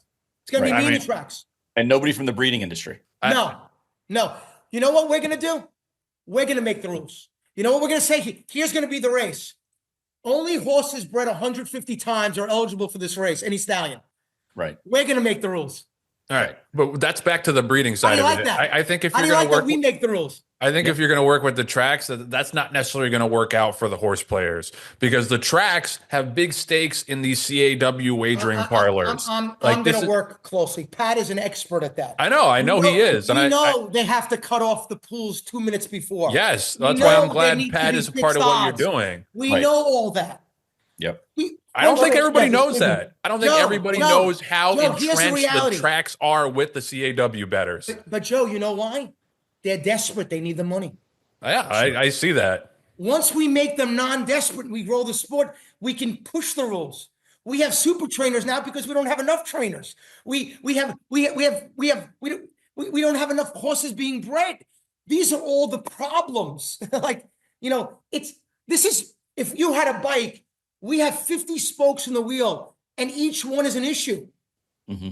The one thing I found out about is all these future leaders that you just named, at the end of the day, they care about their own livelihood, their own self-interest. Let's just be honest. They want to fix the 90%. They don't want to fix the 10. Right.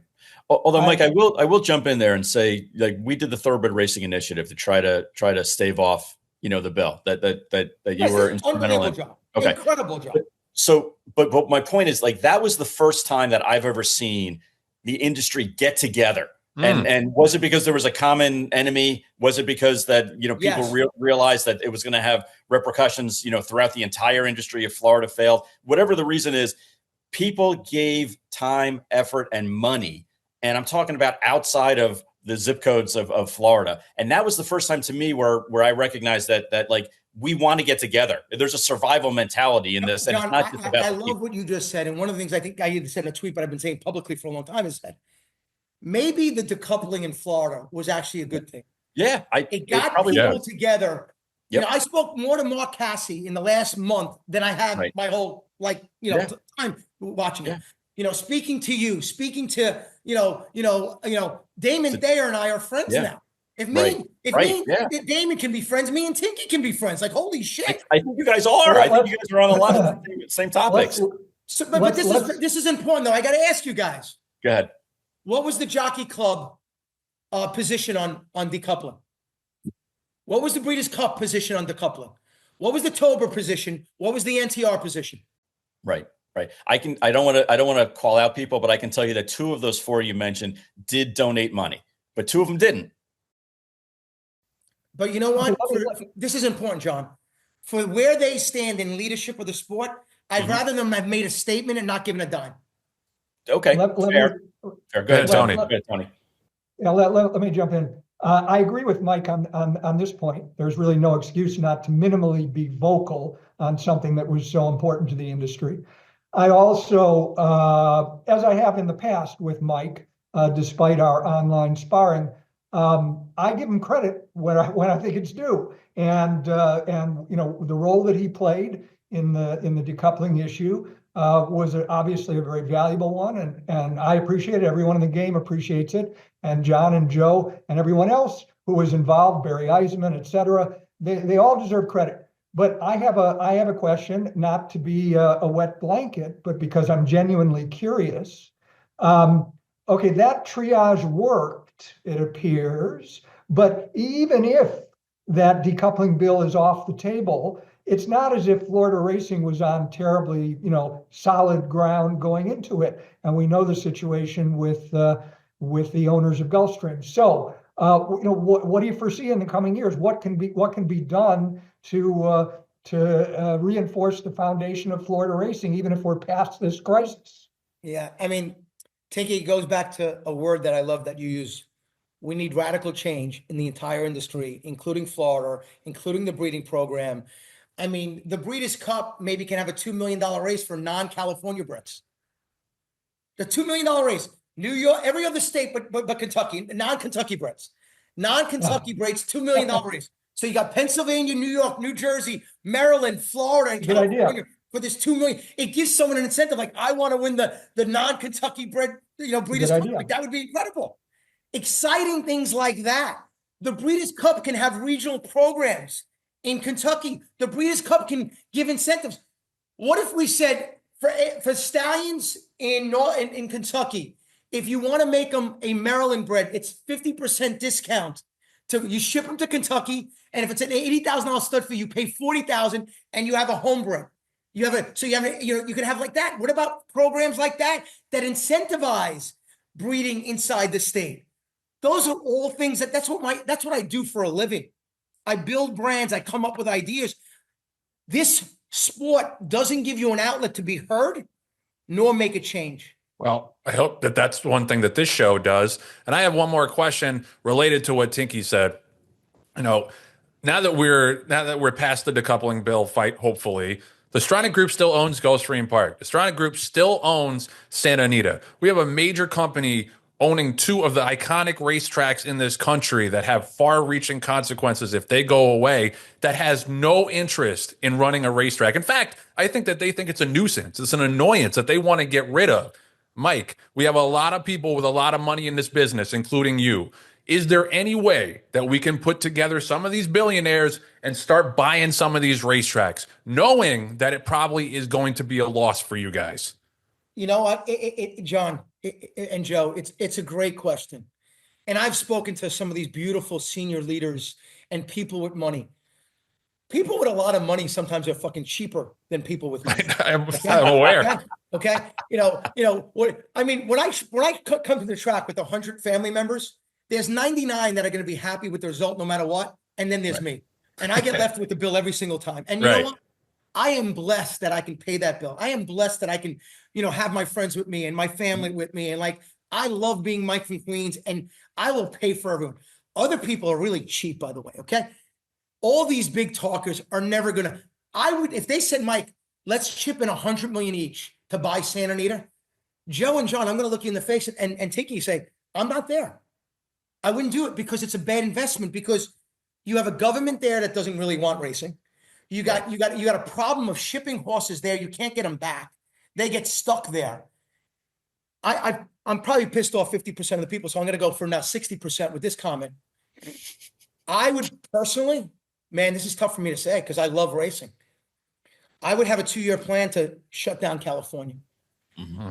Where the fall crop is going under 2,000, you almost have to save all these other states. Maryland is investing in racing. That's got a good future. New York is investing in racing. Right. I had these NYRA meetings. This track that they're going to build is fucking beautiful. Right. It's incredible. How they got it pulled off, I got to give them the world of credit. You know what I told senior management at NYRA? My biggest worry is it's going to be empty. Yeah. It's going to be empty. Mm-hmm. Right. We need to spend more. We got to have horses there. We got to have fans there. Why invest in a state and a region that doesn't want us there, an owner that doesn't want us there, and we have no chance? Trying to save California is never going to work. Why not save? We're going to try to save California and kill 9 other states. I'd rather make the 9 strong. And you know what? The people of California that love racing, half of them will get out, and half of them will move to Kentucky, move to Florida, move to New York, because you get relocated in business, doesn't it?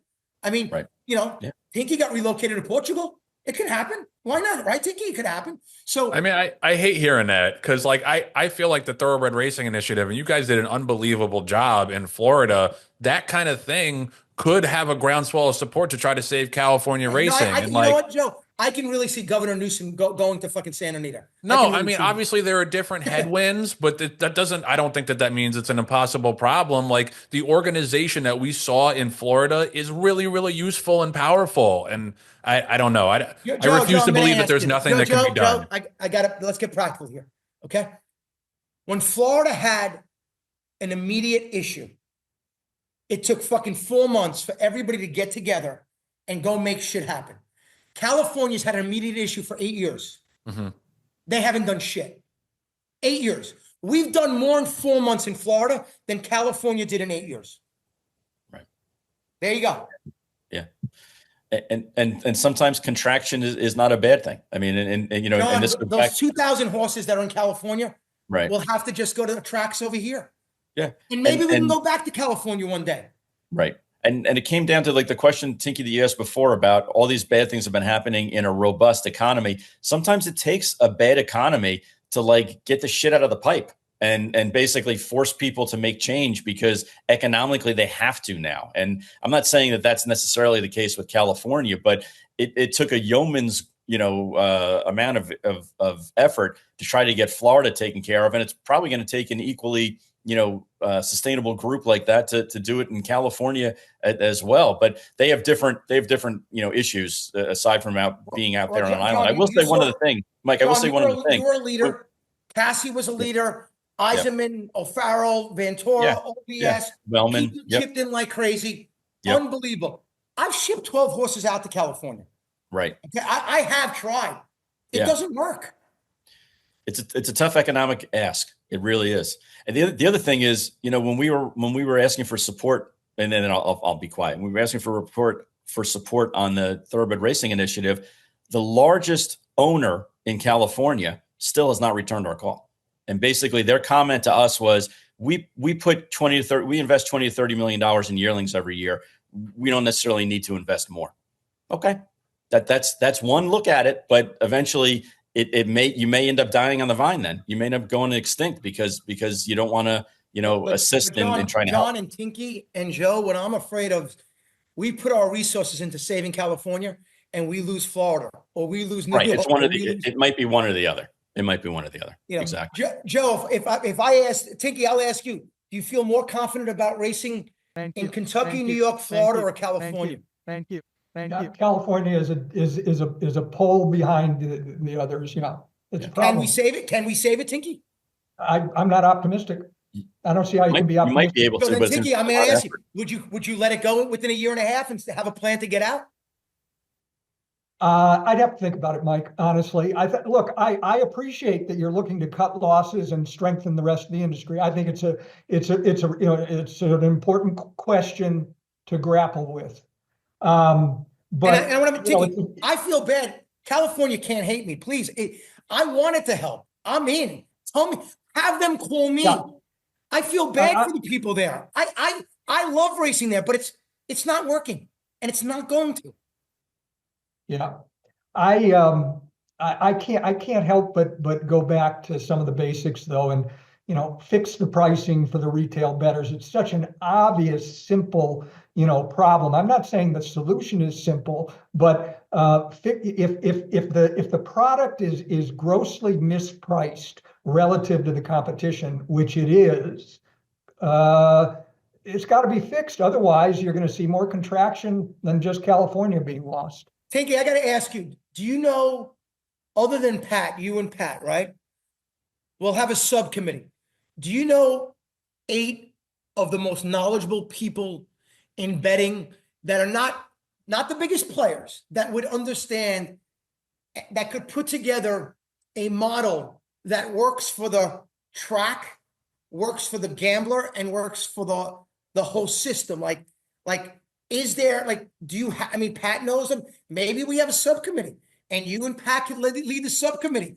And because I care about the gamblers, but soon they're going to have nothing to bet on. I'm trying to save the sport first, you know? So to me, that's very important. And I've always been for the horse player. That's me. I run for a $3 million race and I still throw 1,000 on fierceness. Like that fucking 1,000 on fierceness is going to make a difference. Like I'm still a horse player by heart. Right. You know, so who are those people that can help and meet with the tracks and say, hey, on this bet or that bet? And we've talked about fixed odds, and it doesn't work for every track. And it will be tested in certain areas. So we have spoken about that. I do think the tracks are more interested and have more at stake than the state of Kentucky. So I think that they'd be very open to growing the business. They're very open to marketing. We don't do any marketing. We don't do any planning. We don't do any of this. So if the powers to be, who, you know, and listen, I mean, Joe, your boss, Terry Finley, he's a steward. You know? We almost got out of here without jeopardizing my job. Almost. Listen, if Terry Finley wants me not to bring his name up again, he's got to get rid of you and Jason Blewett. He gets rid of you and Jason Blewett, I'm fine. Okay? And by the way, I know Terry's smart because he hires people like you and Jason. Thank you. But like Jason. All right. Yeah. but how do we, you know, I mean, listen, he's got a livelihood. He's got a business. You guys have a model that makes money, you know, to me, like, hey, can there be two models? One a little bit more affordable to the guy, you know, not the micro shares from my racehorse, but maybe buying 1% shares and buying cheaper horses. There's a bunch of ways we can get new owners into the game. Yeah, I mean, and that's one of my favorite parts of the job is bringing new people into the game. And I think, you know, say what you will about my racehorse, they're bringing a lot of new people into the game too. Like that, everybody's got their task. I think if you are passionate about this game, it's incumbent upon you, no matter what position you are in, to help advocate for it and to bring new people into it. And it's not easy, but everybody's got that role and that obligation, I think. Yeah, I mean, between Tinky, John, Joe, and me, we had a better conversation on horse racing and fixing horse racing than the leaders of the industry have. Do they come on your show? Hey, get Jim Gagliano and Everett Dobson with me. Get the Stu and Tinky. Let's get Tinky on with us. Let's see if Drew Fleming and the leaders there will show up and let us ask the question. Mm-hmm. You guys all love moving the Breeders' Cup to September. We all love building the breed half price to grow the breeds in these other states. A $2 million non-Kentucky Breeders' Cup would excite the world. It's Philadelphia versus New Jersey versus New York.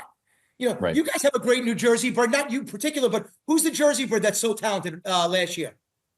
Bookham Dano. Like, look at that. Isn't that a great story?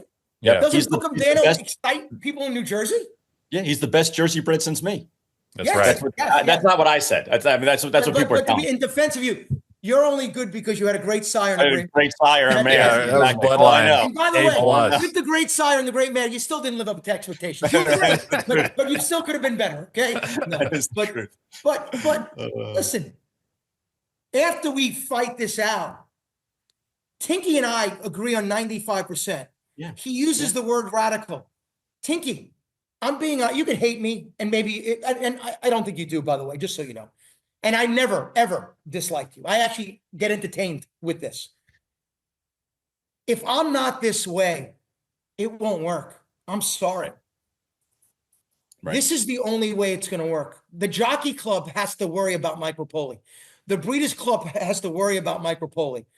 Tober and NTRA need to worry about Mike Repole. They've engaged with me, and now they know I make sense, but they don't want to change. I'm not going away. They're going to have to engage with me, or I'm going to engage with them in a way that they're not going to like. Well, because I am doing this in the fucking best interest of people that are passionate like you at your age and love the sport and want that back. And my 9-year-old daughter that wants to go to the track with me because that's our thing. Yep. And the millennials and Gen X that are getting ruled out by these other people that are not changing the sport. They're either going to embrace the change or they're going to get steamrolled.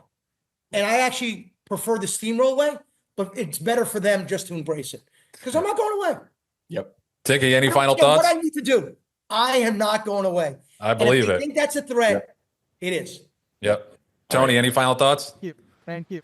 Well, I agree that there was some good common ground here. I appreciate after a little bit of a tussle early on that Mike and I both settled down and got some good thoughts, on the air. I am in basic agreement with Mike that radical change is necessary and that it's a pipe dream to think that the current structures that are in place are going to affect any kind of radical change. So, that we agree on, and it's fundamentally important. I don't know that Mike has a chance to accomplish what he wants to, but I respect his passion.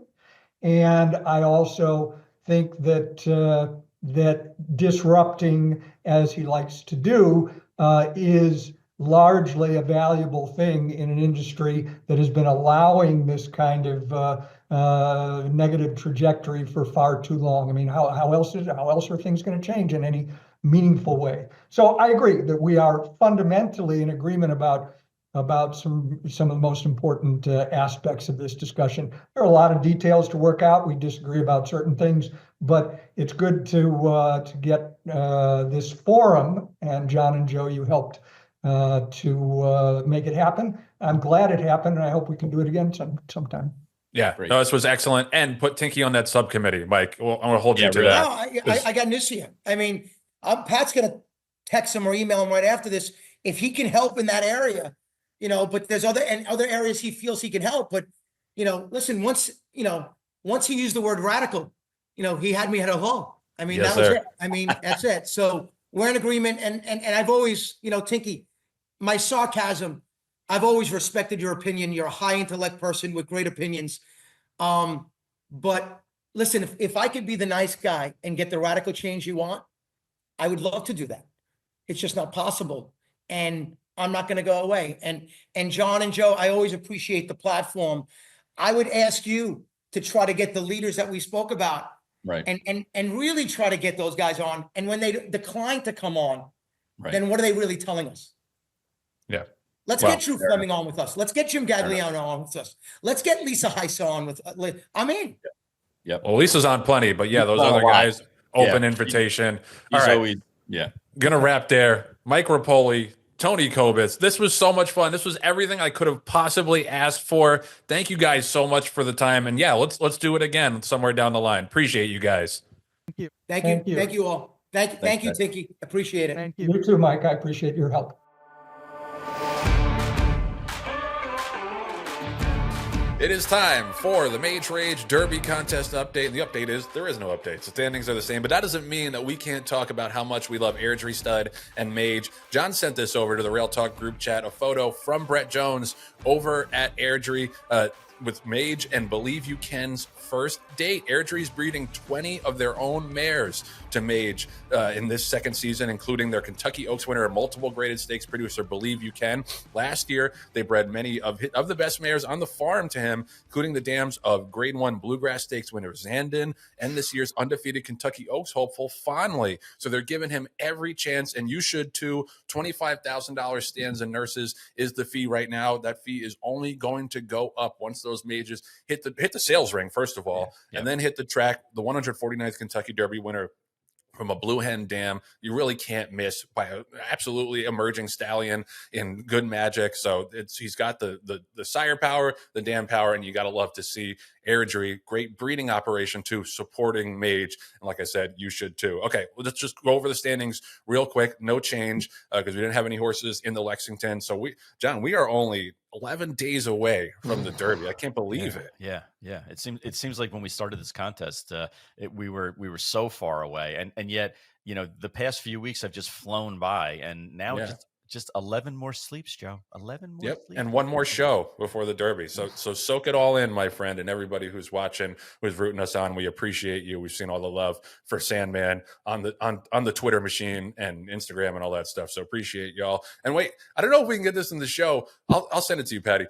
Sandman has caught the attention of Metallica. Yeah. And Metallica is really been following him and into him. And like one of the first things that they did to show their love and show their support is they sent everybody in the Mark Cassidy barn Metallica merch. And there's a great picture that I hope we can get on the screen right now as I'm talking about it, with Sandman at the barn and all of the staff at the Cassidy barn wearing Metallica shirts, and my man Tom Murphy from West Point. It's just there's so much good vibes around this horse.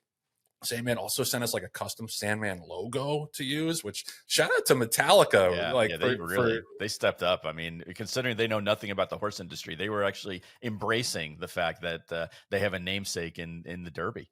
And I always thought, like, you know, Sandman or Metallica was what they sued Ticketmaster, which God bless. They sued Napster. So when I first heard, you know, Metallica's caught wind of Sandman, I was like, oh God, lawyer up. But no, they've been A+ dudes. They've been 100% supportive, and it just, like I said, it just adds to the good vibes around the horse. So 11 more days to the Derby. Let's go over the standings one more time. Sam is in first place with 39.25 points. Joe is in second with 29.75. John in third with 26.7. Michelle is in fourth with 19.15. And Dan is in fifth with 17.275. So everybody's got a chance leading into the Derby. We can't wait. We're obviously going to talk all about it after the draw next week. Let's get it going. All right, so that's going to do it for episode 87 of Rail Talk. Shout out to you if you made it to the end. That was a lot, but it was really entertaining and I thought really productive as well. Shout out to Mike Repole and Tinky, aka Tony Kobitz, for spending their time with us and coming to some sort of understanding, and also yelling and arguing a lot because that's what we came for in the beginning. But I think it really turned into even more than we had hoped for. So shout out to you guys. Shout out to Patty Wolf, our producer behind the scenes, for organizing all that. Shout out to our editors, Julia Agresta and Nathan Wilkinson, for putting it all together. Shout out to Jon Green, of course. Obviously, great job jumping in and with your questions. And it was great. We'd love to do it again. Thank you for watching. Thank you to our sponsors. And we'll see you next week for the Derby Week edition of Rail Talk.